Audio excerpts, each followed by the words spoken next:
Alright folks, pull up a chair and grab a coffee. It's time for another round at the bench with jet scale models.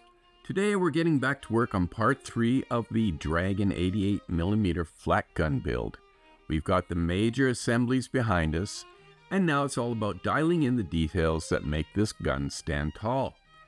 We'll be tackling the equilibrators, setting up the gun cradle bulkheads, adding all the aiming and arming components, and moving on to the cruciform legs and pylon. Plenty to do. Let's not waste any time. Let's get building. The manufacturing of the 88mm flak gun at the Krupp Works was a testament to German wartime industrial efficiency, combining precision metallurgy with large-scale production. The process began with raw steel, primarily high-grade chrome-nickel alloys, which were cast and hot-forged to form the gun's barrel. The rifling was machined with exacting tolerances, ensuring high muzzle velocity and accuracy. The breech mechanism, a horizontal sliding block, was manufactured separately before being integrated with the barrel. Carriages and mounts were constructed from welded and riveted steel, designed to absorb the immense recoil forces generated by each shot. Each gun underwent extensive quality control, with proof firing tests conducted at Krupp's Essen facility to measure recoil, firing rate, and barrel durability. Precision optical and fire control instruments were calibrated before final assembly. Once completed, the flak guns were transported by rail and heavy trucks, shipped directly to the front lines or anti-aircraft emplacements across occupied Europe. This streamlined production process allowed the German war machine to deploy thousands of these weapons, cementing the 88mm flak's reputation as one of the most effective artillery pieces of World War II.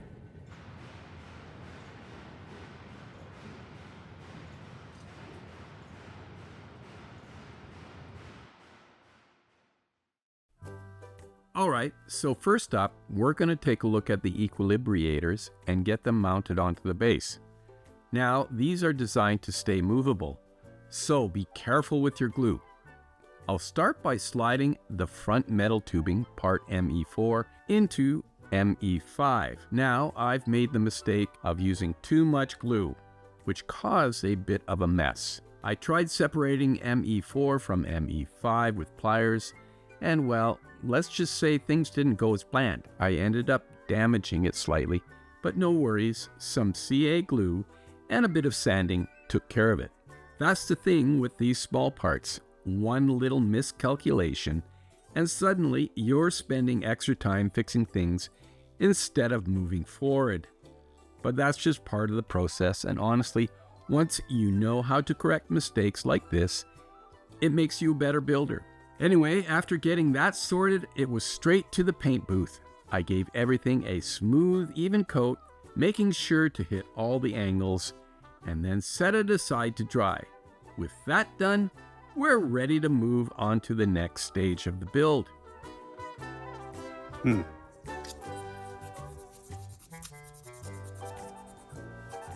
Okay, I'm going to try and repair those scrapes that I put in this. Put some glue down. Some accelerator.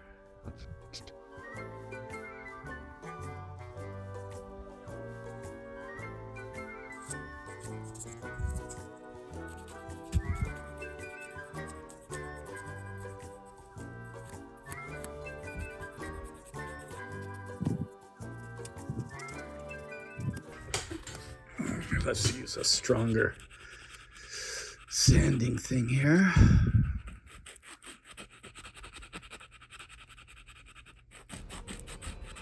Yeah, I really know how to complicate things, eh? I should change the name of my channel to I Make the Mistakes So You Don't Have to Modeling Channel.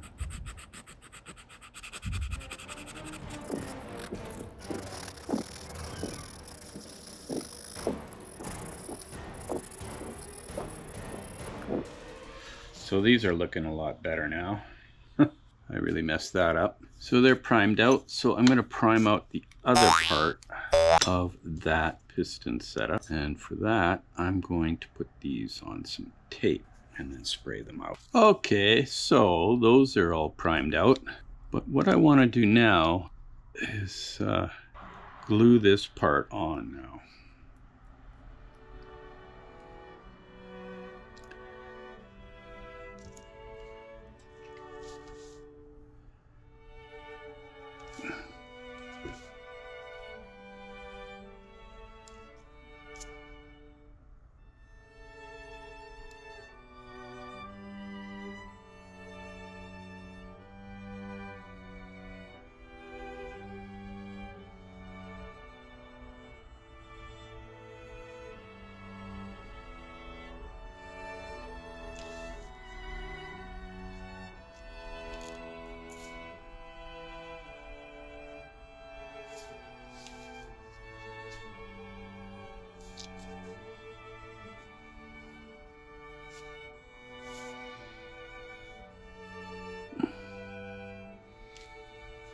All right. And then that goes on there. There we go. Okay, so we'll let that sit. All right. C13.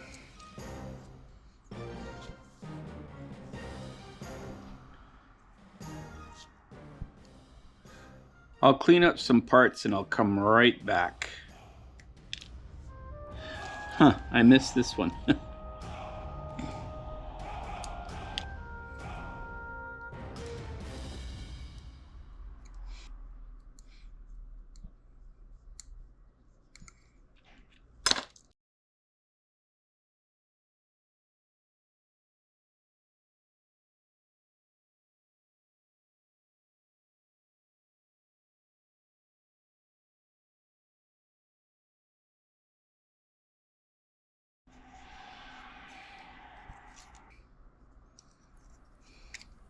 Beneath the vast European skies, a formidable silhouette emerges, the 88mm flak gun, a weapon so precise and adaptable that it became legendary on both land and air.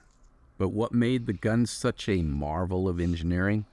The secret lay in its advanced optical and aiming systems. For aerial engagements, the Coleman Dugaret 36 stereoscopic rangefinder and director served as the brain of the operation.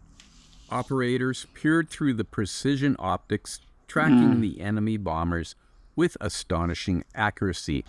The system calculated azimuth, elevation, and target speed, transmitting this data to the guns via a network of electrical indicators. A mechanical computer, the Funkmesgarat, or predictor, worked out the precise moment to fire, ensuring shells met their airborne targets at just the right altitude. When the 88 was turned against tanks, the Flak Zielfernrohr 20E telescopic sight took over. Mounted on the right side of the carriage, it provided a 4 times magnification and a 17.5 degree field of view. Early models featured a range drum in 1/16 degree increments, but later refinements allowed direct range settings from 0 to 9,400 meters. For indirect fire, the RBL F-32 panoramic telescope played a crucial role. Positioned atop the recuperator, this sight enabled precise alignment with central fire control commands. Through this system, entire gun batteries could be coordinated for devastating effect. The follow-the-pointer system simplified the gunner's task. As data streamed from command posts, dials on each gun showed colored pointers, which operators adjusted their weapons to match. This ensured synchronized fire across multiple guns, turning anti-aircraft batteries into precision machines.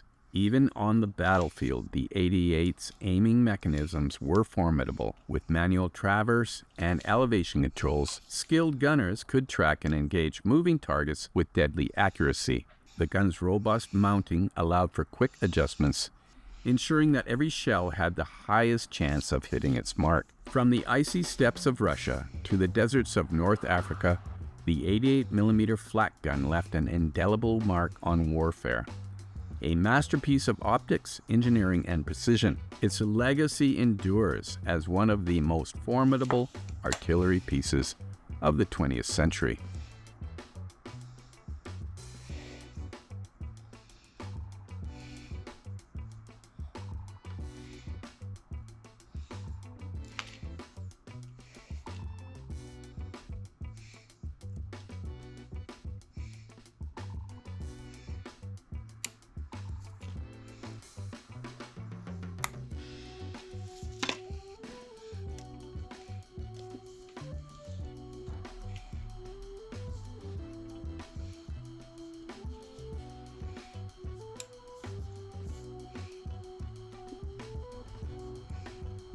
Under the vast, smoke-filled skies of World War II, a mechanical masterpiece turned the tide of battle. The 88mm Flak 36. Originally designed as an anti-aircraft gun, this formidable weapon soon gained a reputation as a tank killer. But brute force alone did not make it deadly. Rather, it was the introduction of advanced fire control technology, most notably the follow-the-pointer system, that transformed the Flak 36 into one of the most precise artillery pieces of the war. The follow-the-pointer system, first implemented on the Flak 36 and refined on the Flak 37, was a revolutionary method of gun laying. Traditionally, anti-aircraft gunners relied on complex calculations to determine the correct moment to fire. This method was time-consuming and often prone to error. However, with the follow-the-pointer system, accuracy and efficiency were drastically improved. At the heart of this innovation were electrically synchronized indicator dials mounted directly on the gun. These dials displayed real-time data transmitted from a central fire direction post, which housed a mechanical analog computer called the Funkmessgerät or predictor. This device, operated by a trained Luftwaffe crew, tracked enemy aircraft using a stereoscopic rangefinder, calculating their altitude, speed, and trajectory. The computer then determined the exact azimuth and elevation the gun needed to fire. Two crew members, one controlling azimuth and the other elevation, were responsible for aligning their relative dials. Each dial had two differently colored pointers. One controlled the fire control system and the other by the gunner. The gunner's task was simple but crucial: adjust the gun until the two pointers matched. When they did, the gun was perfectly aimed at the predicted point of intercept, and the order to fire was given. The result was a dramatic increase in firing accuracy. This system allowed gun crews to engage fast-moving aircraft with remarkable precision, significantly increasing their chances of scoring a hit.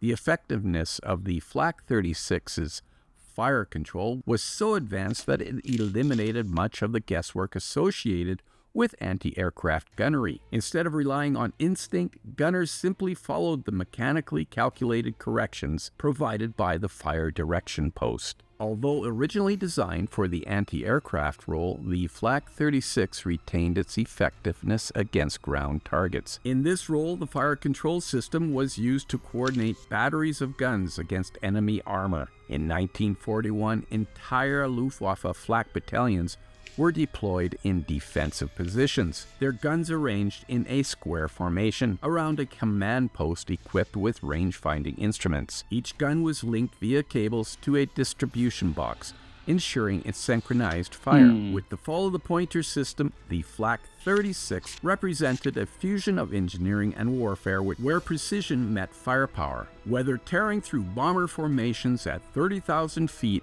or smashing through the armor of an advancing Sherman tank, this gun had one defining characteristic: deadly accuracy. Even today, the concept behind the fire control system remains a testament to the engineering of wartime innovation, laying the groundwork for modern anti-aircraft and artillery guidance systems. In the battlefields of World War II, where every fraction of a second counted, the follow-the-pointer system ensured that the 88mm Flak was always one step ahead of its enemies.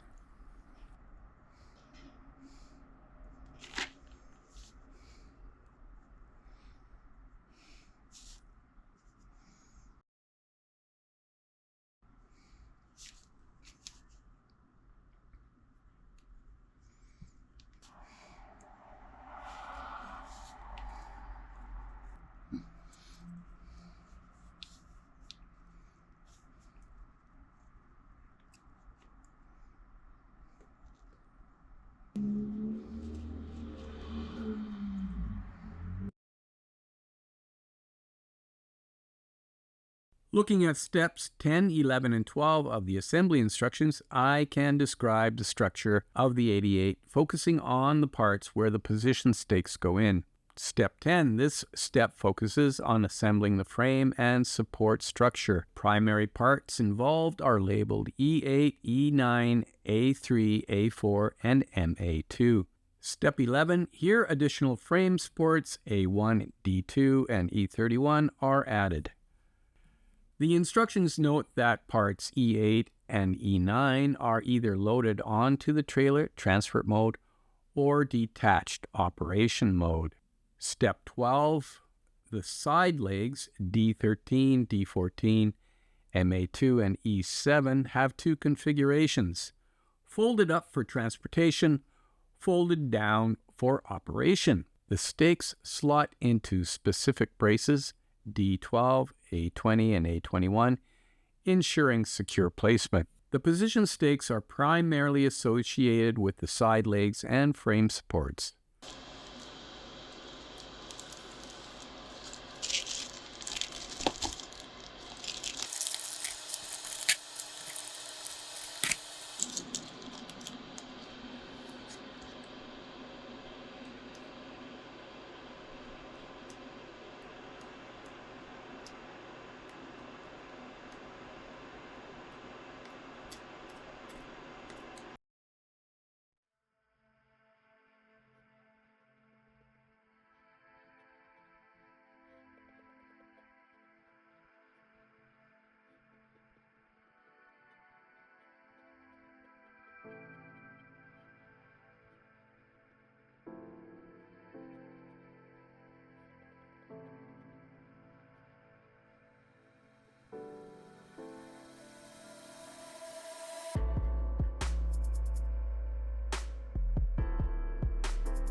These photo etch parts that are at the end of the support legs represent where the positioning stakes get hammered into. Now what you'll see me doing is I'm using Tamiya glue just to position them, and I will come back later and reinforce the bond with some CA. I prefer to use this kind of method where I can shift things around a bit before I actually commit to the position. Using CA glue right off the bat can have its issues. I don't know if you've ever noticed, but CA glue always wants to stick where you don't want it to and never sticks where you want it to.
In the crucible of war, where steel meets fire and the sky becomes a battleground, one weapon would rise above the rest. A weapon so powerful, so adaptable, that would carve its name into the annals of military history. This is the story of the 88mm flak gun, Germany's dreaded artillery masterpiece. It begins in the shadows of the First World War. The Treaty of Versailles has shackled Germany's war machine, limiting its ability to develop new armaments. But behind closed doors, in secret facilities and disguised factories, the engineers of Krupp and Rheinmetall were already laying the foundations for a weapon that would change the face of modern warfare. By the late 1920s, the world was racing into a new era of aerial combat. Aircraft soared higher, faster, beyond the reach of conventional anti-aircraft defenses. In response, German engineers devised a gun with an unparalleled range, precision, and rate of fire. The Flak 18 was born. With an 88mm caliber, the Flak 18 fired shells at supersonic speeds, ripping through enemy bombers at altitudes of over 25,000 feet. But its designers had unwittingly crafted a weapon with even deadlier potential. On the sun-baked battlefields of Spain, during the Spanish Civil War, German troops fighting alongside Franco's forces discovered that the Flak 18's sheer power was not limited to the sky. When turned against enemy tanks, it obliterated them with a single shot. By the time the Second World War erupted across Europe, the 88mm gun had evolved. The Flak 18 had given way to the Flak 36, featuring an improved two-piece barrel easier to replace in the field. Its rotating mount allowed German gunners to engage both aircraft and ground targets with deadly efficiency. And as the German Blitzkrieg surged across Poland and France, so too did the 88mm gun, cutting through the enemy armor like a hot knife through butter. But it was in North Africa that the AK, as German soldiers called it, achieved legend.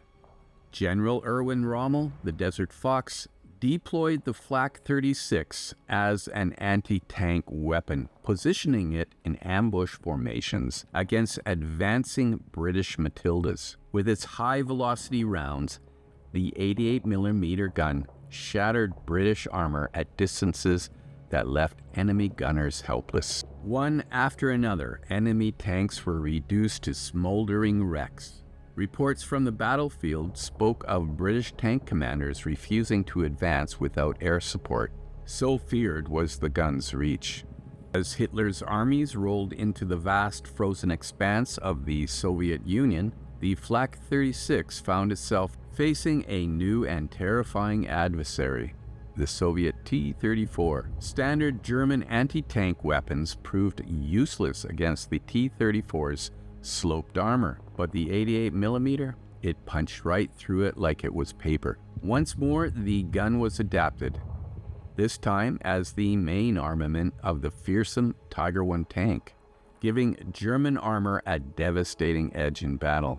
With the war escalating, German engineers sought to push the boundaries of their masterpiece. The Flak 41 was developed, longer barreled, higher velocity, capable of hurling shells into the stratosphere to counter high-altitude bombers. Yet, its complexity made it difficult to produce, and as the tide of war turned against the Third Reich, the 88mm found itself overwhelmed, not by enemy tanks, but by sheer numbers.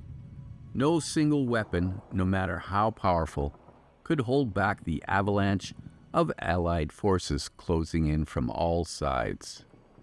By 1945, as the ruins of Berlin smoldered, thousands of 88mm guns lay abandoned on the battlefield.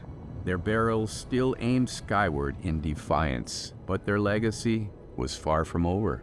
Decades later, the 88mm flak gun remains one of the most studied and revered artillery pieces in history. Its influence can be seen in modern anti-aircraft and anti-tank weaponry, and surviving examples stand in museums across the world, a silent testament to the power, innovation, and destruction of war. Born of necessity, forged in battle, feared across continents, the 88mm flak gun was not just a weapon, it was a symbol of warfare's relentless evolution.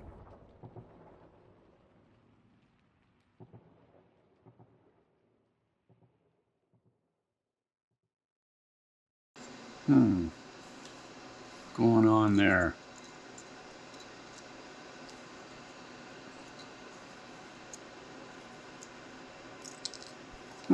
That is weird.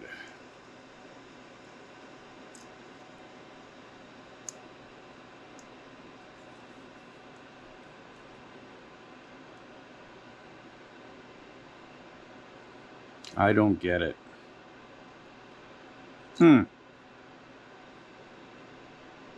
Yeah, I should have glued this A27 into place,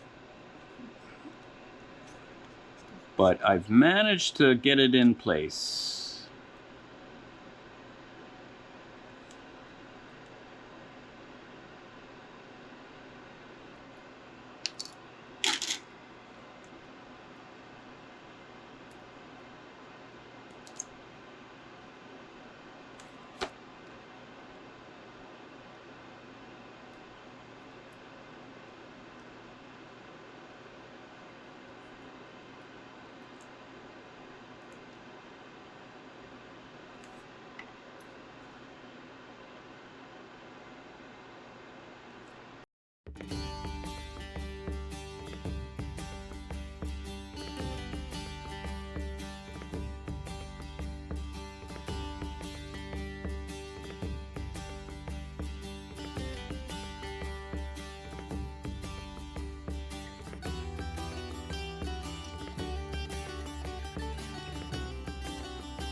Hmm.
Under the weight of war, the German 88mm Flak 36 was more than just a weapon. It was a machine of precision and adaptability.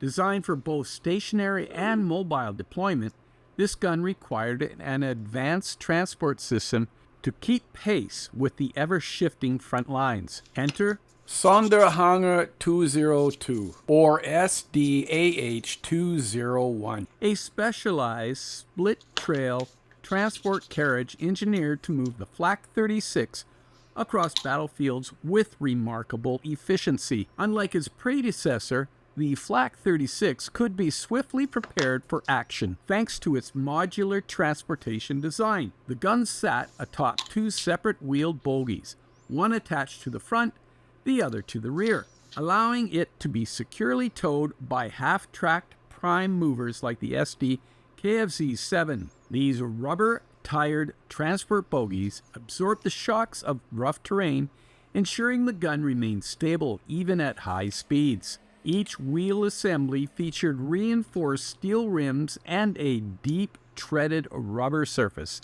designed to endure the weight of the weapon and the unpredictable conditions of war. When the gun arrived at its destination, the transition from transport to firing position was executed with practiced efficiency. Crews detached the wheeled bogies, lowering the gun onto its four-legged cruciform base, which provided the stability needed for firing high-velocity shells. The barrel, previously secured to a forward support frame during transport, was unlocked, and the gun was leveled using integrated jacks. In mere minutes, what had once been a towed artillery piece became a formidable defensive weapon, capable of striking enemy aircraft or piercing the armor of advancing tanks. Mobility was as much a weapon as firepower, and the transport system of the Flak 36 ensured that the gun was always where it was needed most. Whether racing to reinforce a crumbling defensive line or shifting position to counter an armored advance, the gun's rapid deployment capabilities made it an enduring threat on the battlefield. In an era where the speed of warfare dictated survival, the 88mm Flak 36 was a weapon that could keep pace with history itself.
So you don't want to remove this seam because that's part of the real spring.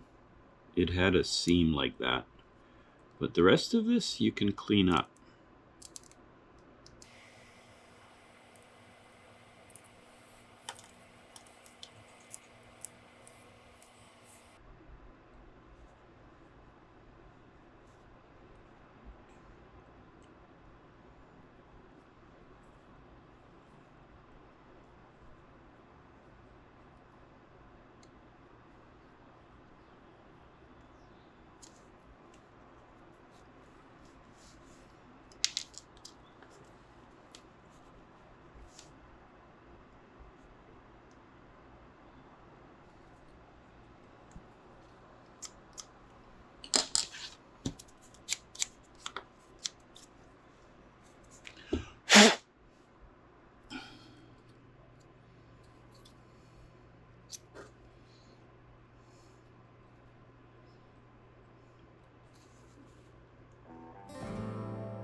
We've come a long way on this build today, from adding the equilibrators to getting the gun, aiming system, and control systems together.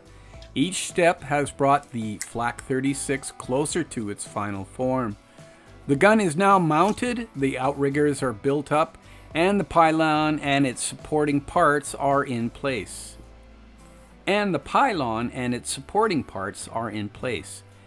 Every fine detail added, every bracket, bolt, and hinge has tightened up this build, making it feel more like the real thing.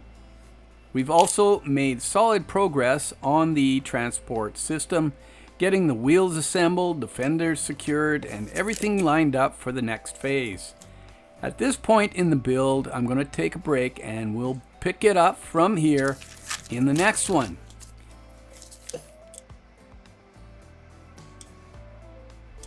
In the meantime and in between time, that's another edition of Jet Scale Models. Y'all come back now, you hear?